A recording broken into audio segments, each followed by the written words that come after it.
Hey guys, Michael Corsentino for On One. I want to shout a big shout out to Peter, Patrick, Dan, Liz, and the entire team at On One for inviting me to share with you today. I'm really looking forward to a series of monthly webinars and inspiration videos that I'll be conducting over the next year, where I'll be able to take you behind the scenes inside my image making process and really dig deep into the power of the Perfect Photo Suite 8. It's pretty amazing what you can accomplish. So I just wanted to tell you a little bit about myself to get started, and then hopefully we'll have a chance to do a quick edit, dig in, and show you just how quickly you can accomplish something using these amazing tools in Perfect Photo Suite 8. So I've pulled up a few of my images here. I shoot weddings. I shoot a whole range of things, actually. Weddings, editorial, and fashion. I've been doing a lot more commercial work lately, so you'll be seeing some of that today. And I'll talk a little bit about my philosophy of image making and how I approach the way I do my thing. So here's a little bit of a range of my work. It runs the gamut from sort of this sort of edgy kind of editorial portrait, which you're seeing here, to a softer wedding image down here. So it really kind of runs the gamut again. And here's some more kind of a fashion for an editorial spread that I did, and we'll take a little look at a little bit of that as well. And here's just a quick before and after, or in this case it's an after and before, where you can see kind of where I like to take my images. Obviously the image on the right is the before and the image on the left is the after. So I'm a big believer in research, and we'll get to that in a minute, for commercial jobs. But when it comes to all post-processing in general, basically the way that I like to approach things is I like to let the image lead and not the effects lead. And that's one of the great things. I don't want things to end up looking canned or scream, hey, this was, has a certain look to it. I want it to really be about the story of the image and not the story of the technique that was used. So for me, that's really important. And that's one of the really great things about the On One suite of tools, is that it really gives you the flexibility, gives me and you the flexibility to create very customized looks, and looks that don't end up looking canned or stale or scream effect, which is to me kind of the death knell of a good image. So I want my images to really be evocative and tell a story and be about the image, and not about, again, the technique or the mechanics of creating it. So again, I wanted to talk a little bit about inspiration and research. So I pulled together a folder here. I think I have it on my main desktop here. Let's go down here. We're using Perfect Browse to browse all the files that we have, which is great. This is a great way to navigate through your files and see what, kind of get to where you need to be. So let's go down here, and I wanted to open up my photography folder. I think we're in there. It's got just a ton of stuff in there, and good photography. You'll see here, this is just stuff that I've pulled off of Google and Pinterest and stuff like that. I mean, I am a huge Google image search nut, and I do it all the time for inspiration. And if I'm researching a particular job, I will, kind of go through and see what other people have done and kind of get ideas for inspiration, share those ideas with my creative team. I have tons of magazines also. I'll tear out pages and pin them up all over the walls. Every available wall space is pretty much covered with different images. So I'm a big believer in that and doing research. So for example, I recently had to do an editorial spread on, so let's see, inspiration images. This is just some stuff that was recently pulled off of my desktop, and I had to do a kind of noir Hollywood glamour look, and I also had to do some fashion headshots. So, my first stop is to kind of look and see who's done what, and obviously George Harrell is a huge inspiration in the Hollywood classic Hollywood glamour look, and then seeing what people are doing with fashion headshots and stuff. So that, research ends up informing me and helps me to either depart completely from what's been done in the past or create something that is in line with what's been done in the past, so that it's not a complete red herring and doesn't look like, oh my God, what is this person doing? Especially when those images have to exist within the context of a body of work that's already been created, such as model headshots, for example. So let's just take a look at one quick result. I think I have that on the Drobo. So let's drive over here to the Drobo. And now you'll see here we've got all these folders. We also have our folder well over here, so I can kind of click down and see where we are. And let's go to output. And there we go. So that was sort of the result of the research and the inspiration from, working with some sort of context of what had been done previously and looking at what the masters had done and then bringing my own kind of take to it. And again, hopefully the effects, in my opinion, are not overwhelming the quality of the images and the story of the images. So let's dive in and do a real quick edit while we're here. I just did an editorial shoot, promotional shoot for a band. So let's go back over here to my desktop. And this would be a really good example, pardon me, of the, let me just take a quick sip of water, of my typical workflow. And that's really the great thing about, one of the other great things, I should say, about the Perfect Photo Suite is that Perfect Photo Suite 8 it's really evolved into a complete one-stop creative solution. You've got everything that you need in a standalone application. You can either use it as a plugin if you want, or you can use it as a standalone application, which is great because you never have to leave the On1 environment unless you want to, but you don't have to really create fantastic images. So this, we're going to stay self-contained within the On1 suite, and I'm going to take you step by step through not every single module, but a large percentage of them, and this is typically how I would work. And in the following webinars that I'll be conducting, I'll definitely have a chance to really dig a lot more deeply into the features and capabilities of what's possible with this software. But now just a little quick hit. So let's go over here to our Blaine the Mono. That is the name of the band, Blaine the Mono.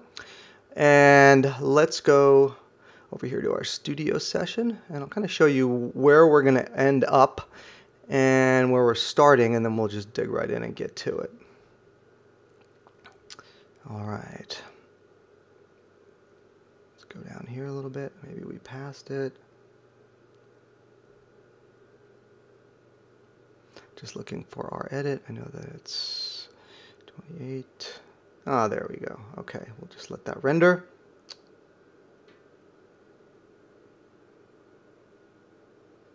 Cool. So let's take a look at this large. This is the image that we're going to work on. I'll just wait for it to render and sharpen up. There we go. So this is where we're going to start out. And I'll just use my cursor key to bring in the edit, which I did previously, so I kind of have a little roadmap of what I was going to do for you guys. So that's where we're going to go. So you can see here that it's a definite departure, but it's not so extreme that it screams effect. It brings to the picture what I wanted to say about this band, which is that they're kind of edgy rockers and they're cool, and I wanted it to have some crispy edginess to it, and that's what I did. And there were some common kind of corrections that I took care of, some retouching, some localized brightening, and obviously the tonality that I used for this to create that effect. So let's take a look, let's dig in and work on this image. So the first thing that we'll do is, if my first stop is going to be enhance. And that, when I click on that, that's going to bring up a dialog which is going to ask me to edit a copy, which I always want to do because I don't want to overwrite my images. And since I'm shooting, CR2 or DNG, I'm shooting RAW. That's not going to happen. I'm going to have to open up a copy. And I'm going to select Photoshop because I want layer support. Browse will show you files that have layer support, and the entire suite will allow you to, anything that you do in Photoshop, it recognizes layers, is what I'm trying to say. You have a layer stack within Perfect Photo Suite, and you also have a layer stack within Photoshop. So whether if you're using both of those tools, your layers will be recognized in either one, which is a great thing. So that's why I choose Photoshop for support layers. Color space is going to be a, let's choose sRGB. Adobe sRGB, there we go. And my bit depth is going to be 8. Typically I would work in 16, but in order to be quick here, I'm going to choose 8. We'll knock it down to 240 instead of 300, and we'll click OK. And that's going to load our image into Enhance. And Enhance is basically sort of like Lightroom in that it allows you to take care of sort of the usual suspect adjustments that you need to make. Things like brightness, contrast, vibrance, temperature, detail. You could apply a vignette. You can take care of some sharpening, things like that. So that's going to kind of be my first stop to give an overall overview of the image, look at the image, make any adjustments, make any judgment calls about what needs work, and then move on from there to the other modules. So taking a look at this, I can see that there are some things that I want to do, but I think I want to work more locally rather than globally. So I am going to move from this. First, I'm going to do a little retouching that one of the band members asked me to take care of. We all like to look good, and she asked me specifically, so I don't think she'll mind me showing you a little bit of retouching. So we're going to go over to Perfect Portrait. Everything looks good insofar as the sharpening, and I know that I'm going to be doing some additional sharpening later, so I'm going to leave all that stuff alone for now and dial in and do everything sort of on a local level.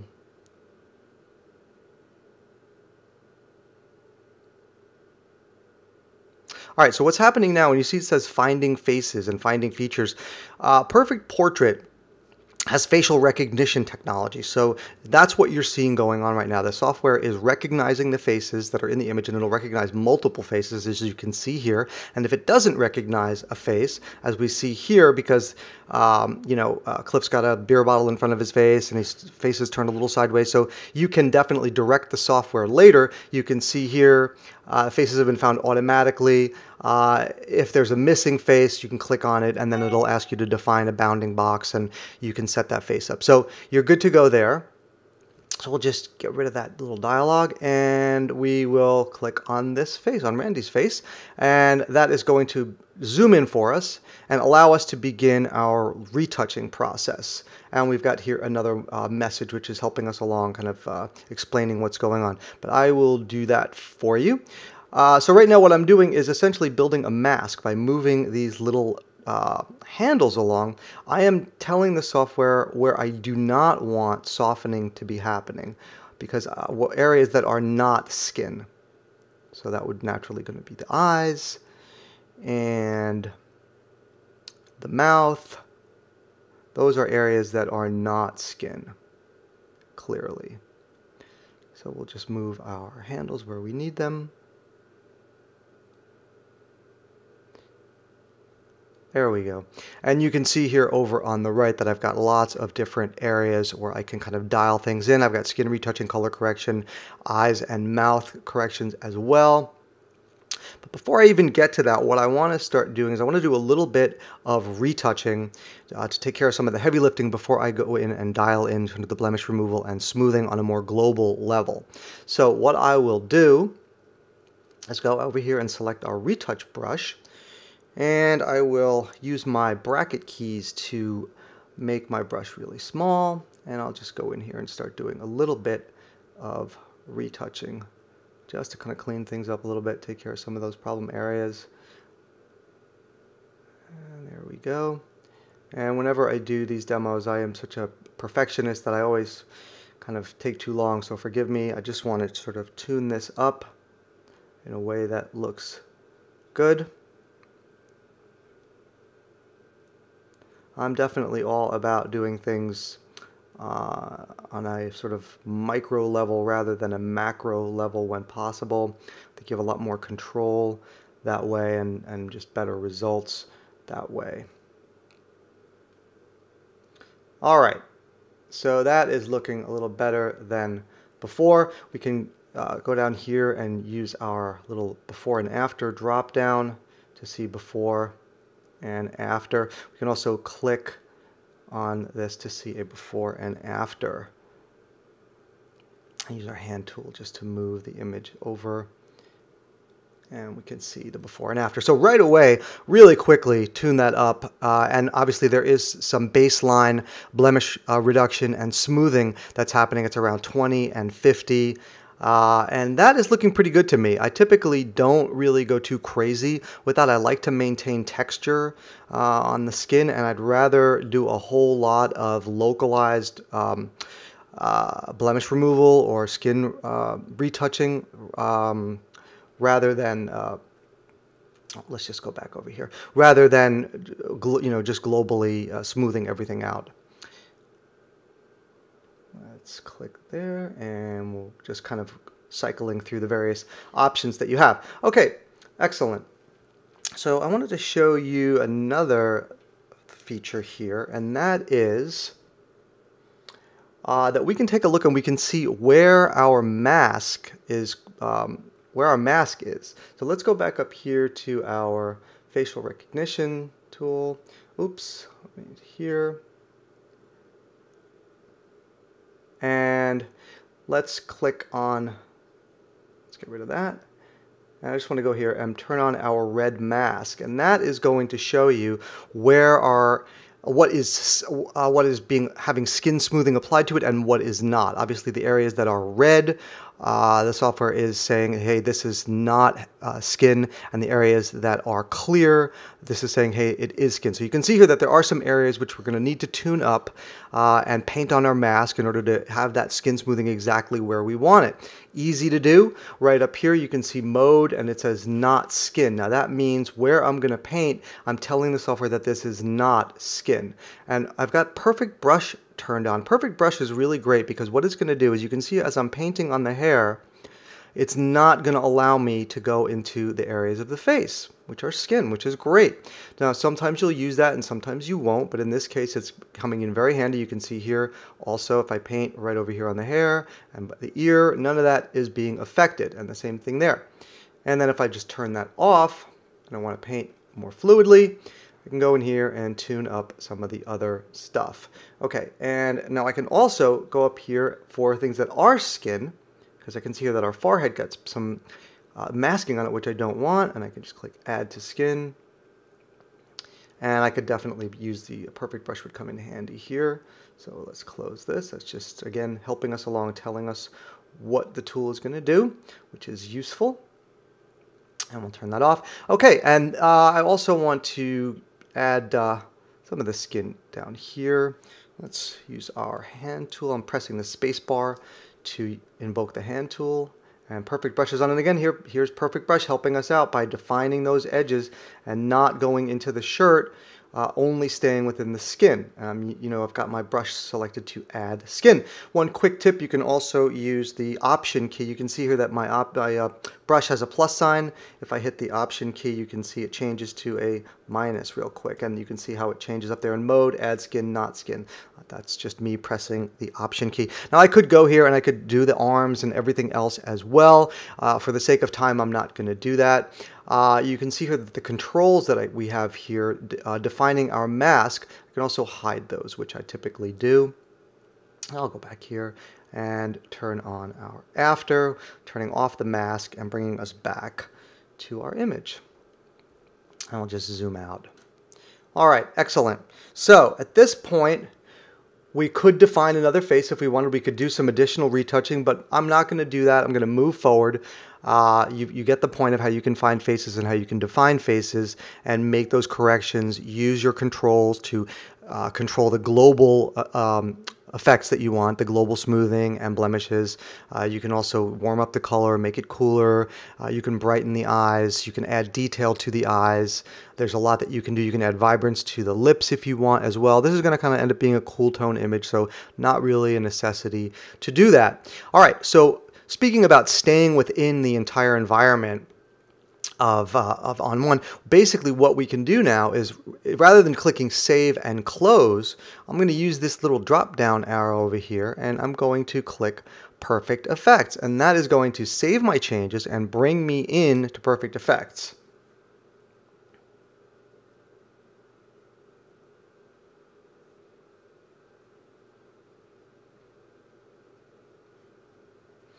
And this is where I'll do some more localized adjustments, create that tone, give the image a little bit of edgy sharpness, and then we're good to go. Then we'll be done. All right, let's just move our image up a little bit. Cool. All right, so what I want to do is call your attention to our filters panel, which is over on the left. And we have the second one down is adjustment brushes, and this is more often than not my first stop when I'm in Perfect Effects.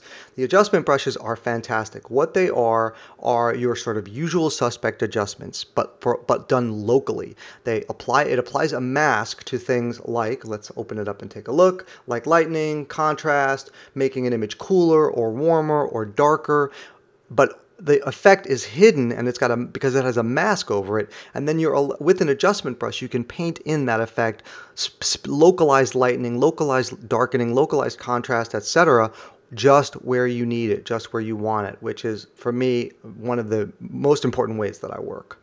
And you can also work globally by just removing the mask and applying lightening overall, which we'll do a little bit, and then modulating that, dialing it into what you want using layer opacity slider over here on your filter stack.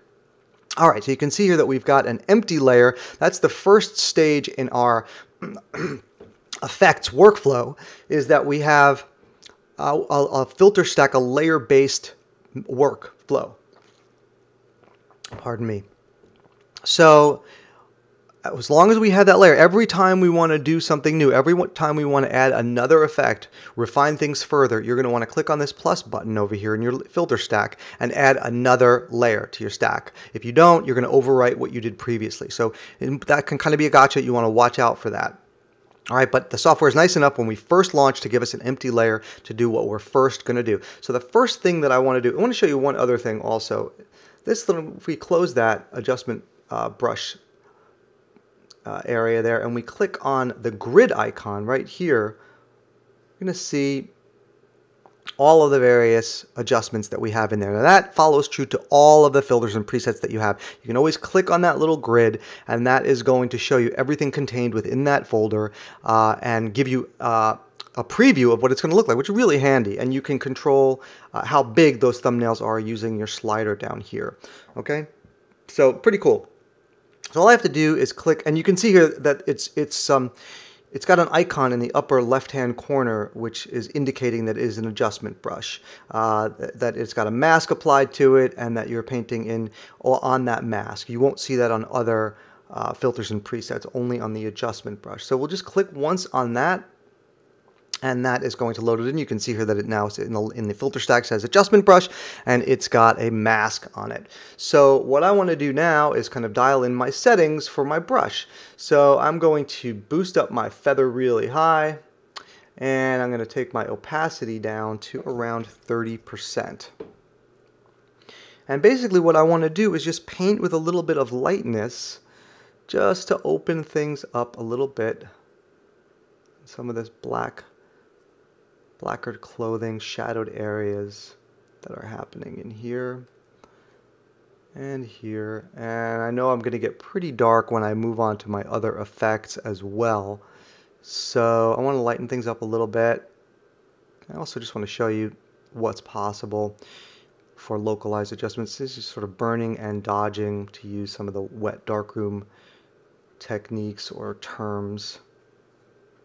So there we go, just kind of lightening things up a little bit. You could lighten that hair just a little, bring in some detail here. There we go. And now if we turn this little eyeball icon on and off, you can see the effect that we made here by doing that. So we just kind of brighten things up a little bit. All right, perfect. So the next thing I want to do is add a new layer, empty layer. And now I'm ready to give this kind of a nice effect. So I know that for me, Bleach Bypass is going to be what I'm going to use to kind of achieve this effect. And there are various ways that you can do it and various options. So let's take a look at the way that I did this. So the first thing that I want to do is I'm going to choose this one, High Key Cool, I believe is what I used. Yeah, let's use High Key Cool. Nice. And then I am going to knock it down a little bit. Just want to kind of cool it take that down just a bit. Let's say around there. And, you know, I'm going to go back and forth and make adjustments to these. So this is good for now. This is definitely not finished for me. I'll click the plus sign to add another empty layer. And then I am going to add the darker one on top. All right. And that is looking a little too dark. Just open that up a little bit. There we go. And this is looking a little too light. Just bring this down to around there. And let's go back up here. Cool. That's looking good. Not bad. Things are looking a little too dark for me. So this is one of those times where I want to increase the brightness overall. So there are a lot of ways to do that. One of the quick ways that I can do that is to go back up to the adjustment brush panel, and I can, let's make sure I add a new layer, and I'll just click lighten, and that's going to lighten, but nothing happened. Why? Because we've got a mask on here. So if I want to see that brightening over the entire range of the image, all I have to do is click invert. It's going to take that mask and turn it white, showing me everything that I have, and now I have a much brighter image. And then I can use my opacity slider to kind of dial it in where I feel like it's best. And I want to say somewhere around there is good. And I'm not going to fuss over this too much because obviously we're doing the demo, and if I were on my own, I'd spend a million hours on it, but let's just get it close. All right, so the next thing that I want to do is give the image a little bit of kind of a cool edginess. So let's add another layer, and let's go over here back to our adjustment brush. I think there's an HDR one. Yeah, cool. Let's take the HDR one and run that.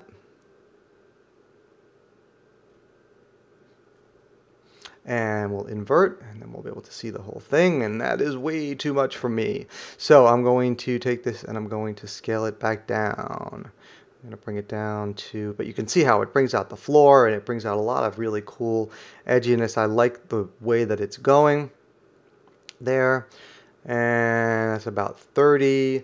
And one of the things also that I like to do, and we'll cover this in more detail during one of the webinars, is to experiment with blending modes. So I want to take this blending mode and change it to soft light. And you can see when I do that, it adds a ton of contrast, and it really changes the look of the image. So if I do that, then I'm going to want to really kind of tone this down a little bit. But I wanted that sharpening, that edge detail that the HDR effect gives, but I don't want to, clobber it to death. So that is looking like a finished image to me. Good deal. So now all we do is we save and close, and that is going to apply all our effects and bring us back into Browse.